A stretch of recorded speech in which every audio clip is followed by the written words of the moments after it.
Bé, bona tarda, primer de tot, a tots i a totes. Avui, des del grup parlamentari d'Iniciativa i Esquerra Unida, us volíem traslladar 3 temes. El primer d'ells és informar-vos que avui la Mesa i la Junta de Portaveus, que com sabeu s'ha reunit aquest matí, s'ha aprovat substanciar la proposició de llei que vam presentar des d'Iniciativa i Esquerra Unida sobre el mínim vital. Aquesta és una proposta prioritària per a la nostra coalició que busca, en aquests moments de dificultat social al nostre país, donar resposta a les necessitats que són cada vegada més urgents, cada vegada és més necessària donar sortida a aquestes necessitats del conjunt dels catalans i de les catalanes. Les dades de l'última enquesta de població activa on situaven l'atur en més de 900.000 persones a Catalunya. D'aquestes, un percentatge molt elevat són aturats o aturades cròniques, és a dir, que porten més de 2 anys en situació d'atur i no busquen feina. A moltes d'aquestes famílies catalanes cap dels seus membres treballen i en algunes ningú cobra ja una prestació del tipus que sigui.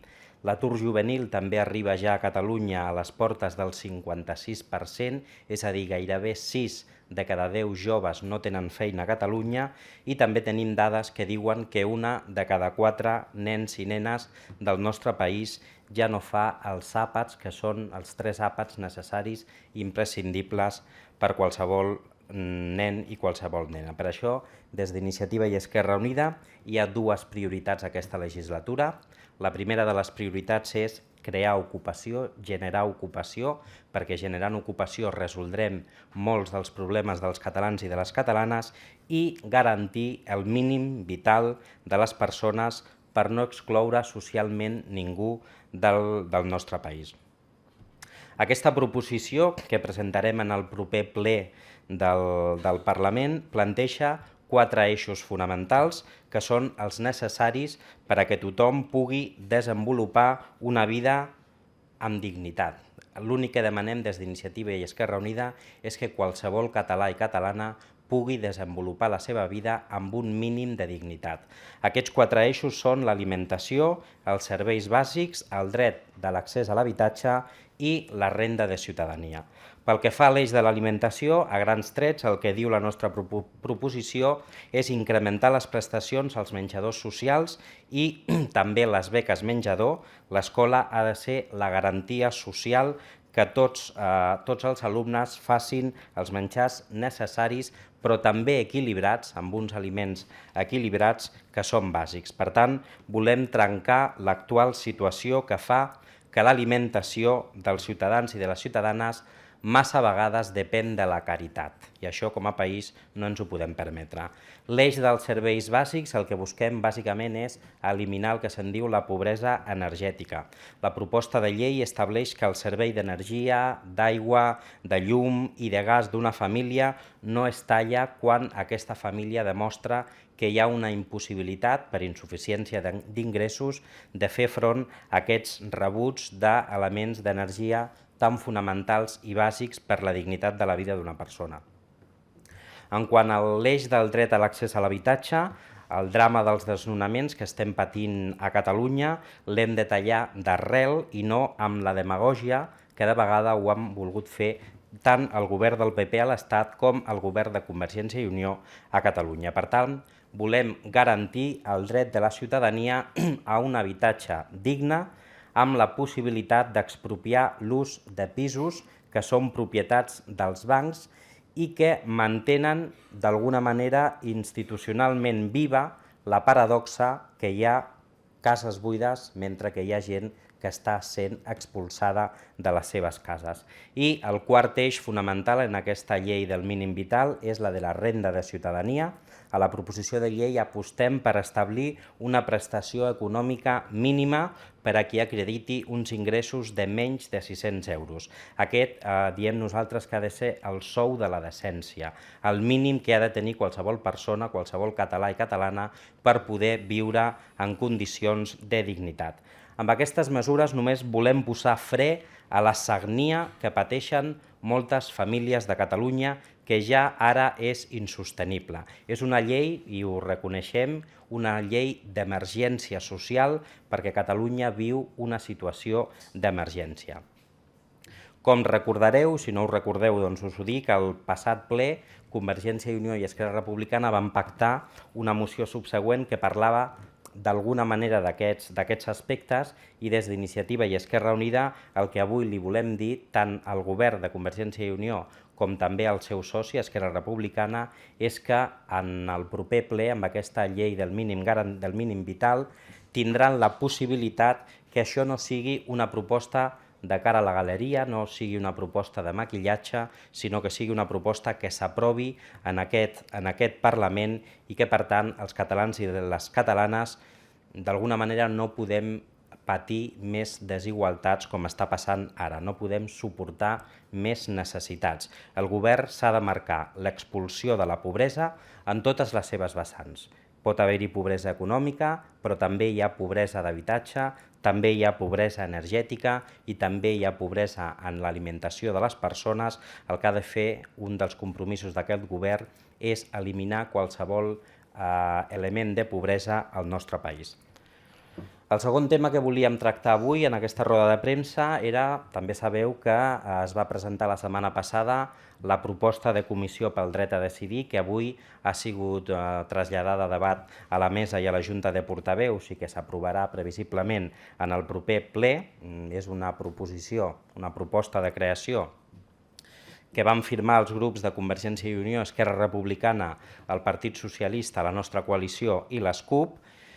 Com sabeu, és una de les reivindicacions, no d'ara, sinó ja des de la campanya electoral, un dels condicionants també que Iniciativa i Esquerra Unida van posar sobre la taula quan parlàvem de la declaració de sobirania. Si recordeu alguns dels principis que tenia aquella declaració de sobirania, la coalició Iniciativa i Esquerra Unida vam incorporar dos elements que per nosaltres són claus. El primer era el de preservar la cohesió social a Catalunya en tot el procés del dret a decidir i la segona és que sigui el Parlament, sigui aquesta institució qui piloti i sobre qui pivoti tot el dret a decidir. Per tant, és el Parlament qui ha de pilotar tot el procés, no l'ha de patrimonialitzar cap president, ni el pot patrimonialitzar cap partit, ni tan sols cap govern, sinó que el dret a decidir és patrimoni dels catalans i de les catalanes, és un dret inalienable del conjunt dels catalans i de les catalanes i, per tant,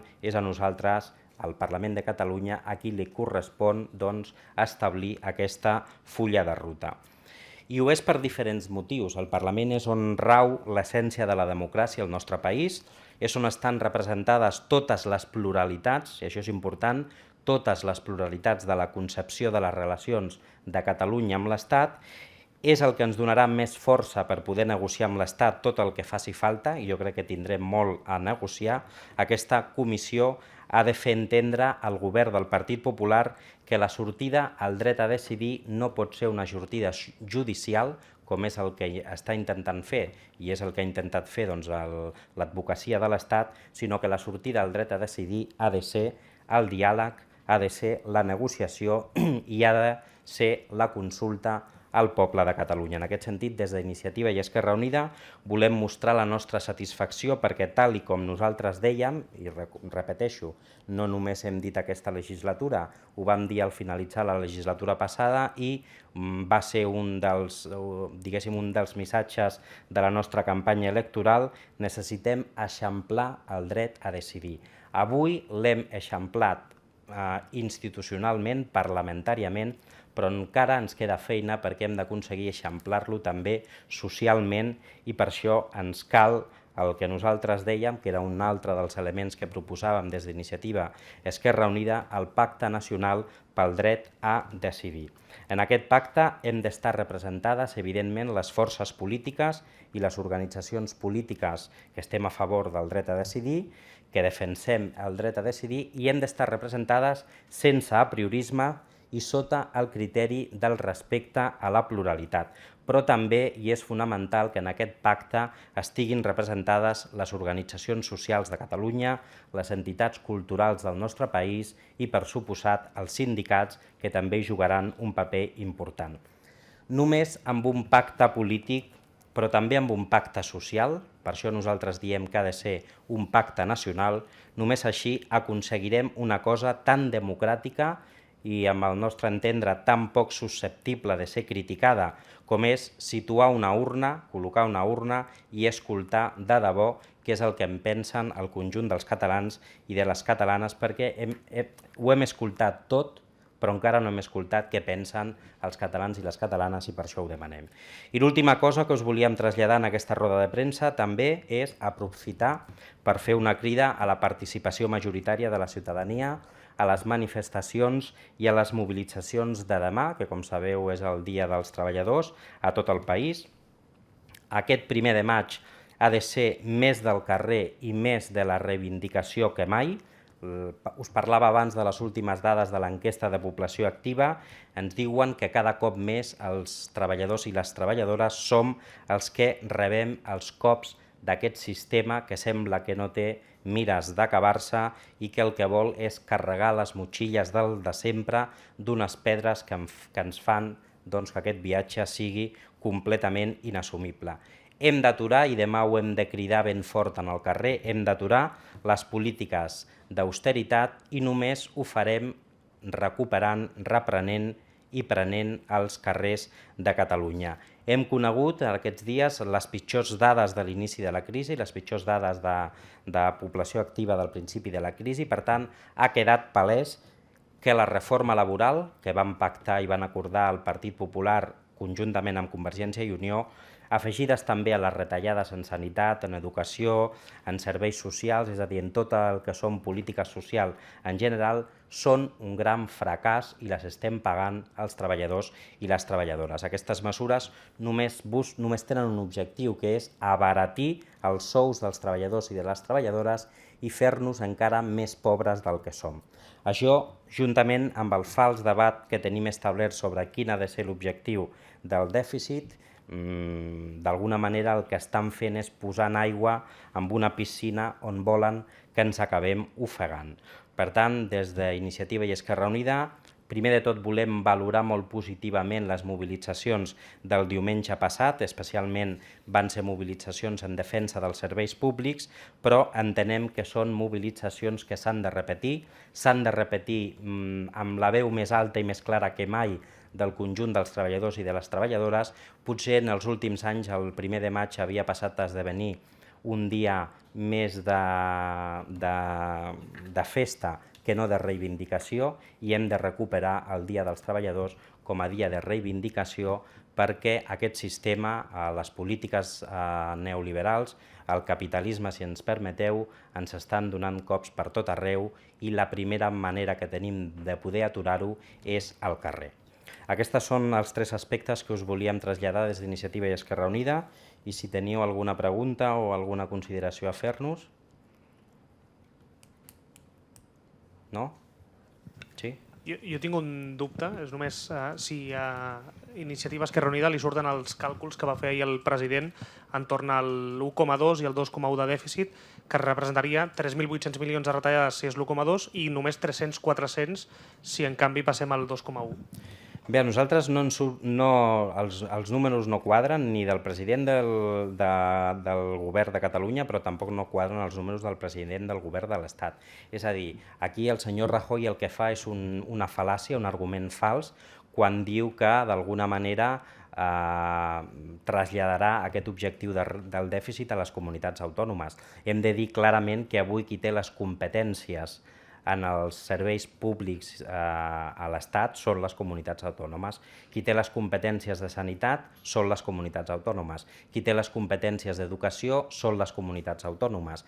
Qui té les competències de polítiques socials són les comunitats autònomes. Per tant, intentar fer aquest fals debat que jo us deia abans, aquest debat de si l'objectiu del dèficit ha de ser l'1,2 o ha de ser el 2,1, a Iniciativa i Esquerra Unida no ens trobaran, perquè hem de defugir. El que hem de dir és no en aquestes polítiques d'austeritat que l'únic que busquen, com us deia, és que els treballadors i les treballadores ens ofeguem en una piscina que tots estan posant aigua, cadascú des de la seva responsabilitat, però que al final qui acaba pagant aquesta situació són els treballadors i les treballadores. Per tant, seria entrar en el seu joc, seria entrar en les seves polítiques i des de la coalició tenim clar que les alternatives les hem de buscar fora. Si alguna cosa s'ha d'assumir com a objectiu del dèficit ha de ser l'atur, aquest ha de ser l'autèntic objectiu del dèficit del govern de Catalunya però també del govern de l'Estat i si alguna cosa hem de marcar-nos com quin ha de ser el percentatge d'aquest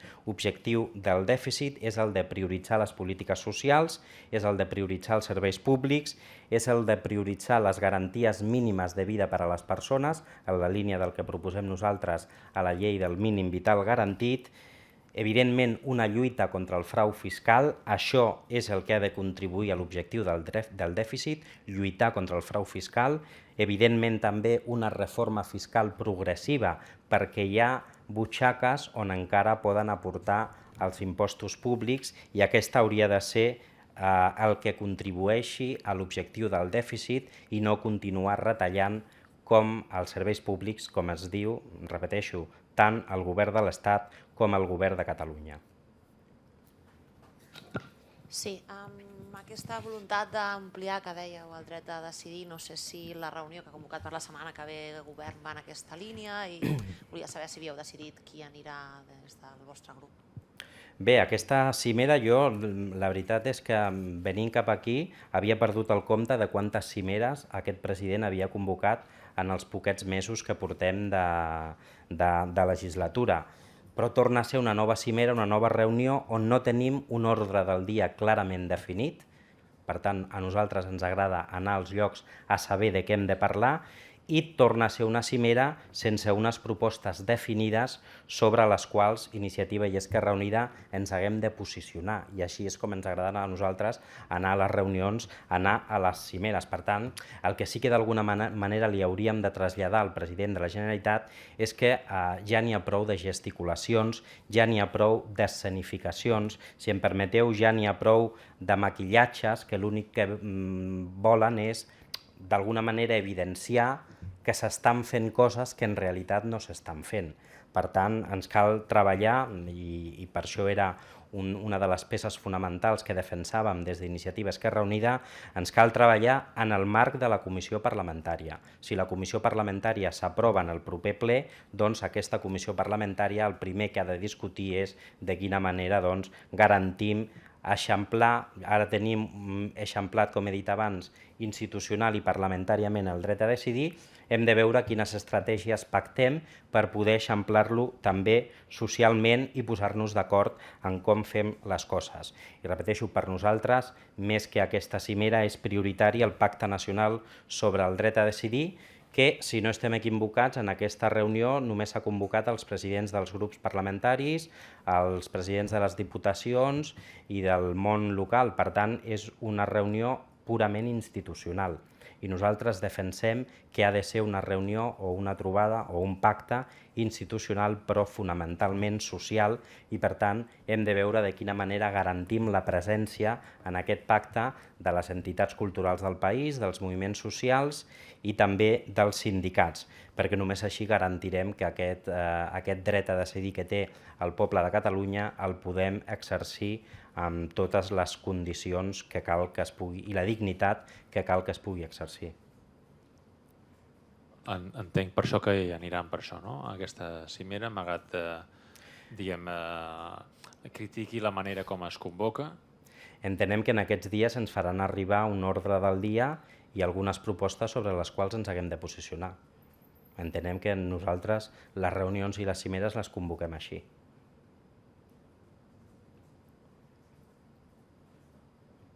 Sí, jo volia preguntar-li al voltant d'un article que ha publicat avui El País sobre el Diplocat. No sé si té constància sobre el que, no sé si s'ha llegit l'article, aquest servei diplomàtic català amateur que porta en funcionament des del passat febrer i del que hem conegut suposadament un argumentari que és el que s'està donant a conèixer a països exteriors. En aquest argumentari es diuen coses com que la situació espanyola és caòtica, té una voluntat recentralitzadora, no s'haurien de fer retallades si no patíssim aquest dèficit fiscal. No sé si ens pot fer una valoració. Si... Home, que la situació espanyola... Sí, perdoni, si ho pogués fer en castellà, sisplau. Ah, sí. Gracias. Pues que la situación española es caótica, no hace falta que venga el Diplocat a decírnoslo, ya lo sabemos, el conjunto de los ciudadanos y las ciudadanas del Estado sabemos perfectamente la situación que tenemos. Ahora que sea el gobierno de la Generalitat, el gobierno del señor Artur Mas, quien dé lecciones de que esto no se puede corregir con más recortes, cuando las políticas del gobierno de la Generalitat se basan fundamentalmente en recortes y en recortes que van dirigidos pues a los ciudadanos que ya están en una situación de vulnerabilidad extrema, en recortes que van a los servicios públicos, a la sanidad, a la educación, etcétera. Y yo creo que este es un buen ejemplo de cómo la Comisión Parlamentaria pel Dret a Decidir tendría que pactar de qué manera nos dirigimos al Estado, a las instituciones europeas, al resto de los países europeos. Si lo tiene que hacer solamente el Gobierno de Cataluña con la poca credibilidad que tiene, tanto en términos económicos como en términos sociales, o lo tenemos que hacer el conjunto de la sociedad catalana, porque a lo mejor en credibilidad y en legitimidad tenemos mucha más que el gobierno.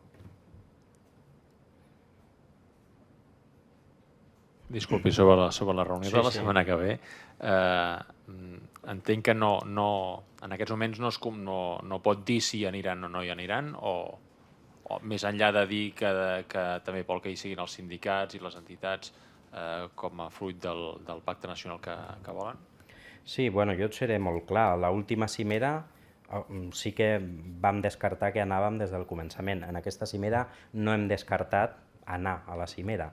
Per tant, d'alguna manera, t'ho torno a repetir, ens agradaria que el govern i el president ens fes arribar un ordre del dia sobre quins temes som els que hem de discutir, perquè nosaltres tenim un posicionament, i jo crec que és un posicionament bastant teoritzat, perquè el tenim fins i tot en el nostre programa electoral. Per tant, potser som una de les organitzacions, un dels grups parlamentaris que més ha treballat l'exercici del dret a decidir de forma transversal, és a dir, tenint en compte totes les pluralitats, que és el que ens farà que sigui un dret exitós, i ens agradaria també saber sobre quins temes ens hem de posicionar.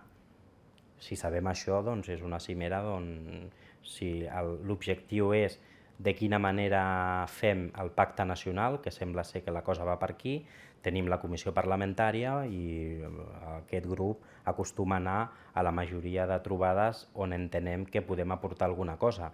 I per saber si podem aportar alguna cosa, primer de tot hem de conèixer quin és aquest ordre del dia i hem de conèixer sobre quins temes ens hem de posicionar.